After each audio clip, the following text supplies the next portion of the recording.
comienza el Dios de cada día. Hoy nos acompaña el padre Óscar Fernández Expósito desde la diócesis de Mondoñedo Ferrol.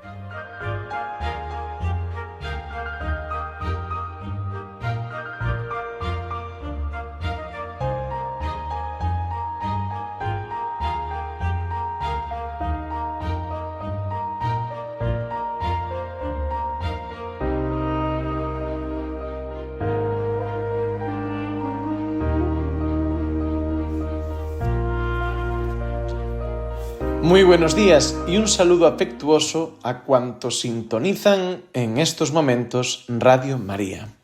Desde las parroquias que conforman la unidad pastoral de Guitiriz y Begonte en la provincia de Lugo, pero diócesis de Mondoñedo Ferrol, os habla hoy Óscar Fernández, párroco junto con Iván Darío Trujillo de estas parroquias. Deseo que la gracia de Dios esté siempre con vosotros y que sintáis su presencia y cuidado en cada momento. Que en medio de tantas dificultades e incertidumbres, pero también de no pocas alegrías, en todo momento alabemos a Dios. Cuánto bien nos hace la alabanza, porque a veces cuando ya no sabemos ni qué pedir, cuando ya no sabemos qué hacer, cuando nos invaden sentimientos de todo tipo, siempre podemos alabar y bendecir a Dios. Como dice uno de los prefacios de la misa, el prefacio del Espíritu Santo, si mal no recuerdo, es justo y necesario que no olvidemos ni la plegaria en la tribulación, ni la acción de gracias en el gozo, sabiendo que el Espíritu Santo guía sabiamente la nave de la Iglesia. Él nos conforta en nuestras tribulaciones y nos da ánimos para confortar a los demás con el mismo consuelo que nosotros recibimos de Dios. Así se expresaba San Pablo en la segunda carta a los Corintios, en el saludo de la carta. Pues mis queridos hermanos y amigos, estamos ya a 19 de agosto. Poco a poco el verano se nos está yendo de las manos. Hemos celebrado hace pocos días la Asunción de la Virgen María, fiesta grande en casi todo el mundo y también en nuestra España. Es un día festivo también a nivel civil. Marca casi el final de las vacaciones de unos, a veces el comienzo de las de otros. En fin, a veces no caemos en la cuenta de que tal día como el 15 de agosto, que celebramos precisamente el final de los días en la tierra de la Virgen María, para comenzar su glorificación, ese estado por el que participa ya en cuerpo y alma de la vida de la resurrección. Así, la Virgen María participa plenamente de la resurrección de Cristo. En ella ya todo está terminado, a diferencia de los demás santos que aún están esperando a que su cuerpo sea glorificado. Durante estos días, hasta el próximo sábado 22, que celebraremos de forma ya mucho más sencilla la coronación de María, y además este año al ser sábado solo en la mañana, porque en la tarde ya se celebra el domingo. El caso es que estamos como en una especie de octava de la Asunción, que nos permite meditar y alegrarnos de este gran misterio. La Asunción fue considerada mucho tiempo uno de los privilegios de la Virgen, junto con la Inmaculada, con ser inmaculada, concebida inmaculada, y estar preservada de pecado toda su vida, y sobre todo el ser Madre de Dios, que eso es una vocación única. Pero no debemos olvidar que eso, más que un privilegio de María, es como una garantía para todos. Por eso, la Virgen brilla desde el cielo, guiándonos, cuidándonos, y en ese sentido su asunción es para bien nuestro, pero también es un motivo de esperanza. Nosotros esperamos con esperanza teologal, no solo con la esperanza humana, de poder participar también como ella, al igual que ella, en cuerpo y alma de la resurrección, hasta que, como dice también San Pablo en 1 Corintios 15, la muerte sea vencida para siempre, retomando también, como retoma Pablo, algún texto de Isaías y del profeta Oseas, cuando la muerte sea absorbida por la vida y ya Dios sea todo en todos. Eso en 1 Corintios 15, 28. Qué hermoso pasaje. Qué hermoso es que en nuestra España se resalte tanto el aspecto de la dormición de María como de su asunción. Podríamos decir que en la dormición la mirada está puesta en el final de su vida terrena. Al hablar de la asunción hablamos del comienzo de su vida glorificada. En el Levante, en la zona del Levante, se nota la influencia de la teología oriental y de esas tradiciones asuncionistas que a veces de forma un poco legendaria pues quisieron relatar cómo pudo haber sido esa asunción de la Virgen, que la Biblia no nos cuenta. El caso, pero que sí que es dogma de fe y verdad de fe, las veces que pude ir por tierras valencianas, no he podido sino quedarme admirado de esas imágenes a tamaño real de la Virgen dormida, como acostada en un lecho, y que quieren recrear ese momento de la dormición, justo antes de que su cuerpo sea elevado al cielo. En ese sentido me impresionó especialmente cuando pude visitar Elche, y me fastidia no haber podido ir cuando se celebra el misterio de Elche.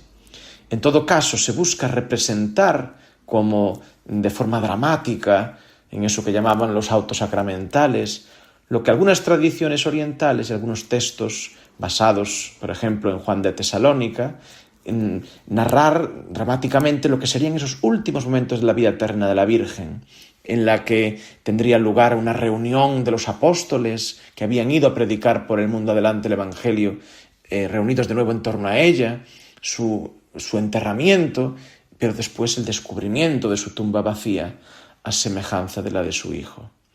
En el occidente de España, este tipo de representaciones yo nunca las he visto. La imagen que tenemos en mente es la de la Virgen siendo elevada hacia el cielo entre nubes por los ángeles.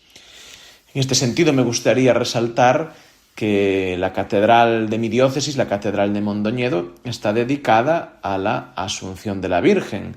De hecho, siempre las vísperas de la Asunción son celebradas de forma muy solemne, sus primeras vísperas.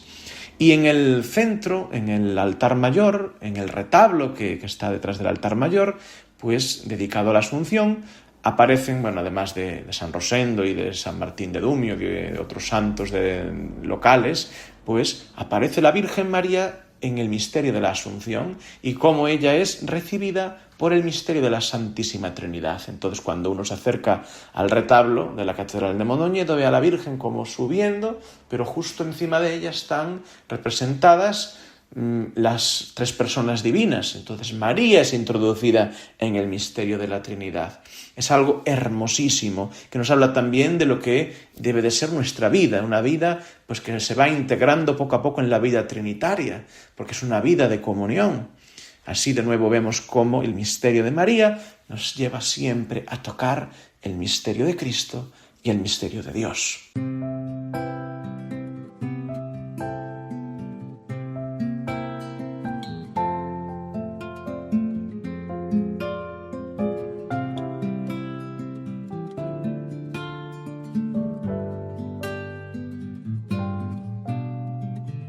¿Dónde estás? ¿Dónde se posa tu pie al andar? Mujer de fuego y olor a azahar. ¿Dónde estás? ¿Dónde estás? ¿Dónde vas? ¿Dónde vas? Cuando respiras brisa del mar, donde acaricia el viento tu faz. ¿Dónde vas? ¿Dónde vas? ¿Dónde bebes el agua? ¿Dónde comes el pan? ¿Dónde te llega el alba? ¿Dónde te acuestas a descansar? ¿Dónde irás? ¿Dónde irás? ¿Dónde te puedo yo ahora buscar?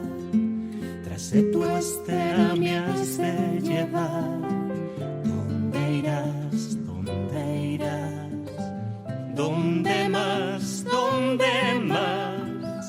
Mujer primera en la eternidad, glorificada tu carne ya. ¿Dónde más? ¿Dónde más? ¿Dónde te llega el alba?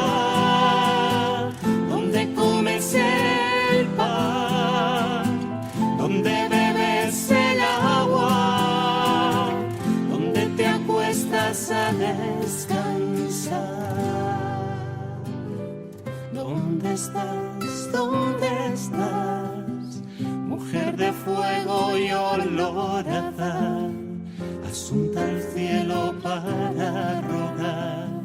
¿Dónde estás? ¿Dónde estás? ¿Dónde estás?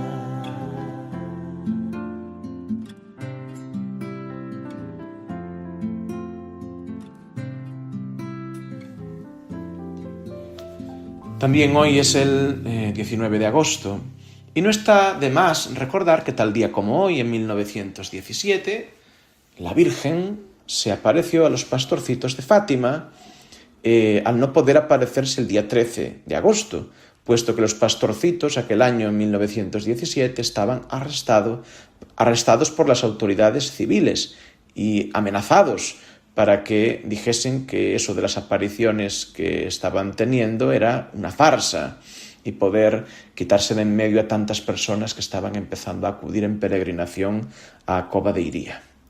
Y curiosamente, hoy también cuando vamos a Fátima, aparte de poder visitar la capeliña, que sería el lugar donde tuvieron lugar las apariciones todos los 13 de cada mes, menos en agosto, de la Virgen, también podemos desplazarnos un poquito a esa zona que ya llamaban entonces de los Baliños, y allí encontramos pues una estatua de mármol, me parece, que representa la aparición de la Virgen en agosto. Es un lugar que le llaman también algunos el lugar de la Virgen de agosto, porque la Virgen María se apareció en el mes de agosto, no el día 13, sino el día 19, cuando los pastorcitos ya habían sido liberados, y no se apareció en Cova de Iría, sino que se apareció en esa zona de los Baliños, donde Lucía y Francisco, junto con su hermano Juan, estaban pues pastoreando las ovejas. Y cuenta en sus memorias Sor Lucía que pues con su astucia consiguió que el hermano de Francisco, que no era del grupo de los que se aparecía la Virgen, fuera a buscar a su hermana, que la dejaran venir a Jacinta, y que así pudo venir Jacinta y estar en la aparición de Nuestra Señora.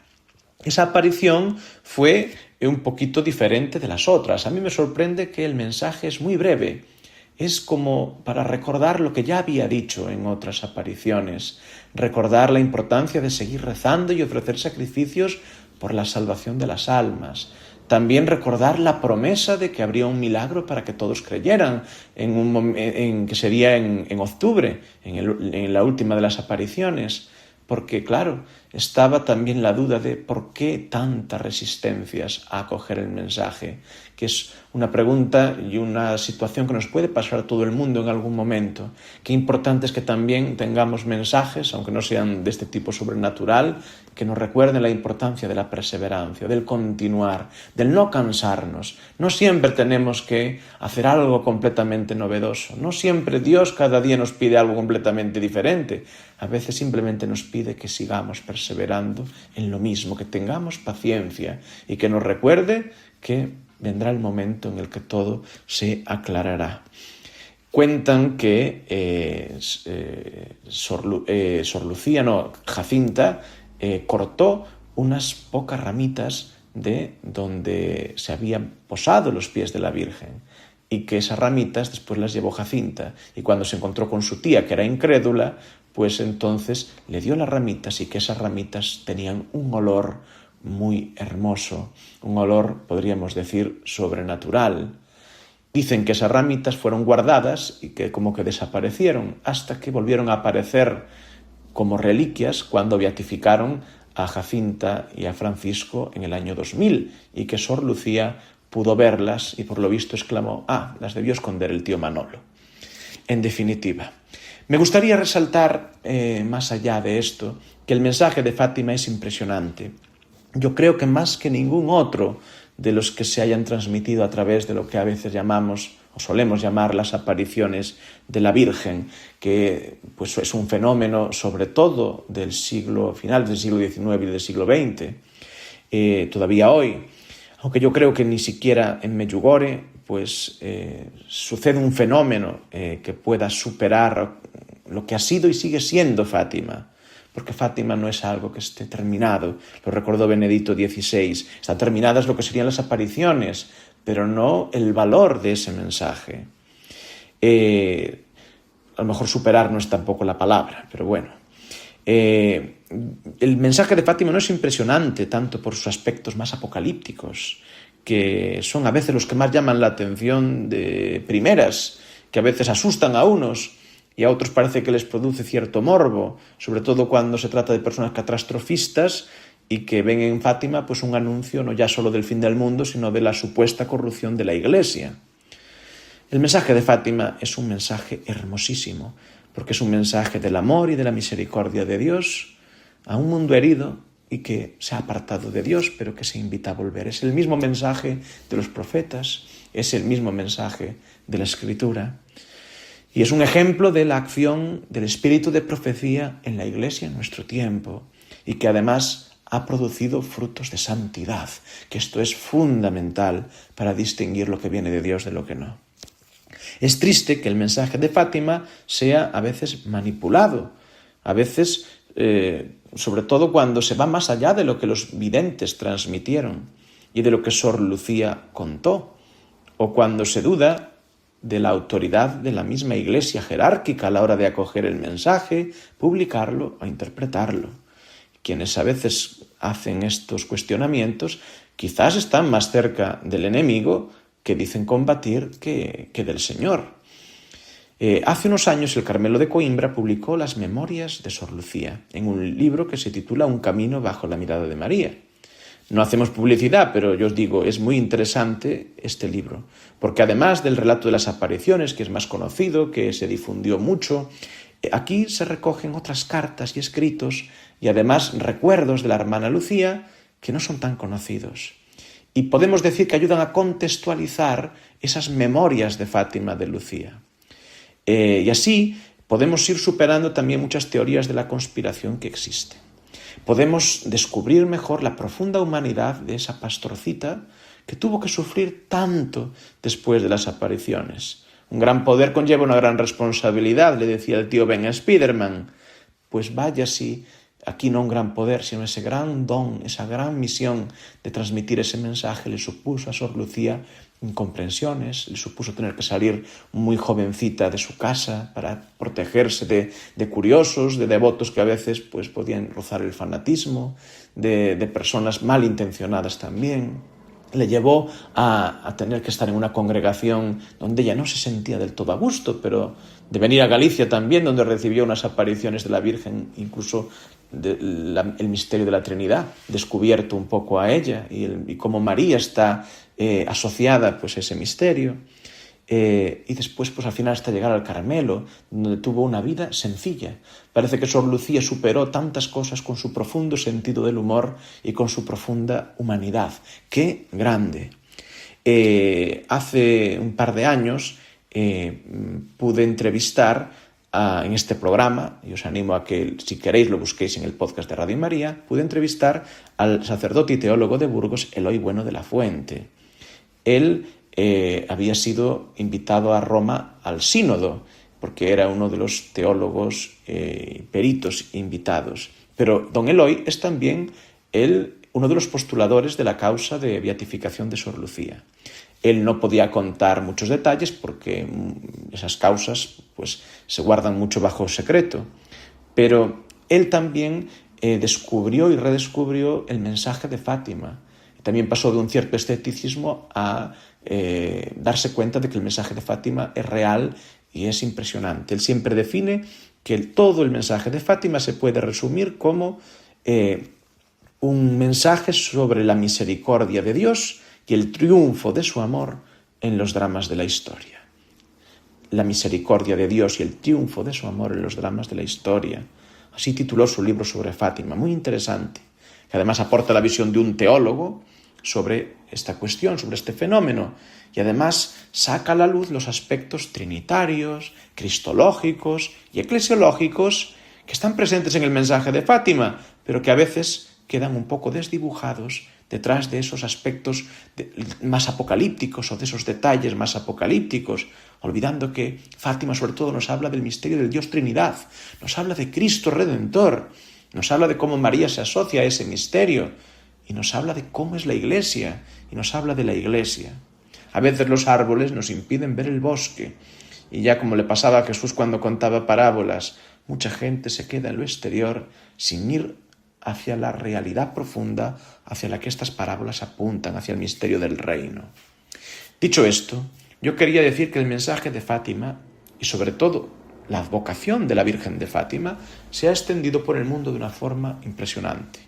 Tal vez más la devoción a la Virgen de Fátima que el conocimiento de su mensaje. Eso también es verdad. Yo cuando voy por mis parroquias, pero no solo por las mías, es difícil no encontrarte en muchas de ellas una imagen de la Virgen de Fátima. A veces más pequeñita, a veces más grande, incluso con los pastorcitos, que cuando trajeron esas imágenes no estaban todavía beatificados y ahora lo están. Son santos, están canonizados desde el 2017. Sor Lucía esperando todavía ser beatificada, que falleció más tarde, poquito antes que Juan Pablo II, en el 2005. El caso es que en menos de un siglo la devoción a la Virgen de Fátima se extendió más que ninguna otra que yo conozca en los tiempos contemporáneos. Por desgracia, pues en muchos de esos lugares que se venera a la Virgen de Fátima, la Fátima como la llaman algunos, la gente ya no reza tanto el rosario, o no se confiesa y comulga con frecuencia, o ha perdido esa sensibilidad por reparar las ofensas cometidas contra Dios o contra el Inmaculado Corazón de María, o a veces se olvida que la oración y el sacrificio pues contribuyen a que tantas personas puedan salvarse y no ir al infierno. También el hecho de que nuestra Madre sea tan querida, tan venerada, también en su advocación de Fátima, me parece que es un motivo de esperanza. Ojalá que ese amor devocional pues vaya llevando también hacia una caridad más verdadera, una caridad hacia Dios, hacia los demás, lo que es el sentido teologal de la caridad, que se vive junto con la fe y con la esperanza y que forman también una especie de trinidad, fe, esperanza y caridad. Cuando le preguntaron al cardenal Ratzinger por el contenido del mensaje de Fátima, que se lo preguntó aquel periodista Peter Spellel en el libro Entrevista a Dios y el Mundo, el cardenal dijo que se lo había dicho Sor Lucía. Al final todo se resume en fe, esperanza y caridad. Pues que Dios nos acreciente estas tres virtudes teologales junto con las humanas, que nos llene del don de su Espíritu Santo. Hoy nuestro tiempo ya se ha terminado. Deseo que tengáis una feliz jornada bajo el amparo y la protección de la Madre de Dios, que no deseche nuestras súplicas y que esta recta final del verano nos traiga aún muchas bendiciones y que Dios nos ayude a superar tantas problemáticas que afectan a nuestro mundo, a nuestro país y a cada uno de nosotros. Un abrazo muy grande, que Dios os bendiga.